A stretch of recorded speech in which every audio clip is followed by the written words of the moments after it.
Anak berkaca tuh mata anak yang mata hitamnya sudah besar sekali. Jadi udah nggak ada putihnya lagi kayak kita gini, udah nggak ada putihnya. Jadi sudah full black dia, mata hitam. Jadi anak pikir, wah ini udah waktunya. Sudah. Nah, ketika sudah anak melihat itu langsung anak terduduk dengan posisi di pojok toilet. Nah, terduduk begini, itu dari kaki ya Ki. Iya. Itu naik benar-benar kayak kita dicabut dari kaki, yang dari kaki itu kayak nyawa kita ditarik pelan-pelan. Tapi masya Allah sakitnya luar biasa. Ya Allah. Itu kayak sakit. Iya, Betul. Jadi ketika anak diskusi dengan beberapa orang yang paham agama, yaitu gladi sakratul maut. Gladis. Jadinya. Jadi namanya gladi sakratul maut, bukan kita JR yang lain, tapi JR-nya sakratul maut. Jadi benar-benar dari kaki itu ditarik sudah dingin, sakit, tulang berasa ditarik-tarik. Sampai di sini tuh anak udah nyerah. Nah, terus di sini tuh kita udah anak melihat proses anak hidup dari anak kecil sampai bisa tuh kayak kita difilmkan. Itu gimana sih? Maksudnya proses benar-benar Semua dari kecil. bayangan atau Visualnya langsung. visual gitu? Kayak kita nonton di sebuah film kayak teater. kita ini kan ya kayak Diputar kita, ulang. Ya kita mimpi kan mimpi yang sadar gitu. Nah, Gue pernah juga mimpi tapi sadar gue lagi mimpi tapi nah, ya diterusin gitu. kurang lebih begitu. Nah, jadi kayak diputar sesuatu yang sebenarnya kok ini begini. Oh, ini orang mau menuju ke alamnya mungkin begini gitu ya. Jadi Dilihatin. jadi diperlihatkan segala kebaikan, keburukan dari segala hal kecil pun anak tahu. Lihat, dan anak nggak pernah lupa tuh. Tapi kebayang ya. Semua terlihat sampai ya terekam lah jelas karena anak melihat dari zaman pernah jadi dunia, pernah olahraga tenis, pernah jadi ini, jadi itu, jadi ini, semua keburukan, kebaikan semua ada. Sampai tiba-tiba berjalan di sini, tapi anak udah ngelihat badan anak sendiri Aki. Jadi kita udah keluar setengah, anak udah lihat, ya dia meninggal nih, karena udah lihat badan anak udah menyakit nih, anak udah nggak di sini nih. Satu itu, kedua udah nggak ada orang kan di situ. Jadi anak udah kalau misalnya selesai tinggal nama, mungkin tuh apartemen close. Takut orang kan, ada orang meninggal di sini. Ada orang jadi meledak lah ibaratnya gitu. Tapi qadarullah itu tiba-tiba pas sampai di sini, satu kata yang anak sebut yang sampai anak nggak lupa. Ketika nyawa sudah di sini, ya itu benar-benar anak bilang 2 kalimat syahadat. Walaupun tidak tuntas, ya walaupun tidak tuntas, tapi anak menyebutkan asyhadu alla ilaha illallah. Asyhadu alla ilaha illallah, tapi wa asyhadu anna anak nggak tuntas. Ketika asyhadu alla ilaha illallah, ya anak melihat 2 sosok, 2 atau 3, tapi satu itu gelombang lubang yang di tengah.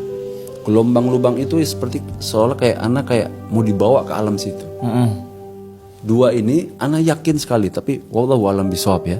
Tapi kalau anak diskusikan dengan beberapa yang pemaham agama yang ngerti gitu ya, itu bilang ya itu malaikat katanya. Itu malaikat. Tapi walau alam, tapi anak nggak pernah lupa rupanya mereka berdua. Rupanya seperti apa, bentuknya Nggak kayak seperti Wisnu kan tangan. Nggak kayak kita. Yang pasti nggak kayak kita. Nggak kayak kita. Nggak kayak kita. Beda sekali. Jadi apa yang difilmkan, apa yang difilmkan di film-film itu emang sebenarnya mereka tuh jauh lebih pintar karena mereka tahu bentuknya begitu. Begitu Agi. Ya Allah. Begitu. Bukan halusinasi ya? Bukan halusinasi, memang benar begitu. Tapi benar kan bukan kayak Wisnu kan? Nggak, terlalu tampan kalau begini. Nggak takut kita dicabut. Waktu pada saat itu, Masya ketika ada sosok-sosok itu, kondisinya gimana tuh? Waktu kejadian itu yang anak pikirkan cuma satu. Pertama anak pasrah, ya. Dan yang kedua ajaibnya anak tidak pernah ingat asma Allah waktu itu. Kok bisa anak menyebut nama asyhadu alla ilaha illallah? Jadi 2 kalimat syahadat itu adalah penentu anak, kunci anak. Ketika itu anak langsung tiba-tiba anak melihat persis, anak kan udah nggak bisa gerak lagi ya. Semua udah beku nih, sudah membiru. Anak melihat udah biru semua nih, udah siap selesai, udah cabut, tinggal kepalanya aja selesai gitu kan. Tapi anak seperti didongakkan melihat 2 sosok ini. Anak sebut itu tapi nggak dalam lisan. Tapi anak ingat sekali dalam hati anak teriak dengan 2 kalimat syahadat itu. Asyhadu alla ilaha illallah. Mereka berhenti. Mereka seperti kayak orang kayak antum berdua berdebat gitu. Anak ngeliat gini aja. Berdebat nih ngomong apa? Tapi anak nggak paham bahasanya. Mereka beda gitu. Tiba-tiba anak cuma lihat di tengah ini ada lubang aja. Gitu. Di atas ada lubang. Mungkin kalau anak selesai, anak masuk ke lubang itu, nggak tahu lubang mana, nggak tahu, gitu loh. Tapi tiba-tiba kalau mereka seperti kayak berdebat, tiba-tiba anak kayak antum diturunkan dari gedung yang paling tertinggi, turun ke bawah tuh kayak antum mimpi tiba-tiba jatuh gitu. Das. Nah, itu yang Ana rasakan. Terus lo bangun lagi tuh? Ana bangun. Dan itu tiba-tiba langsung hangat badan. Turunnya dari kepala ke tangan, berasa tuh turunnya. Set. Just jatuh. Padahal nggak jatuh, padahal di situ aja.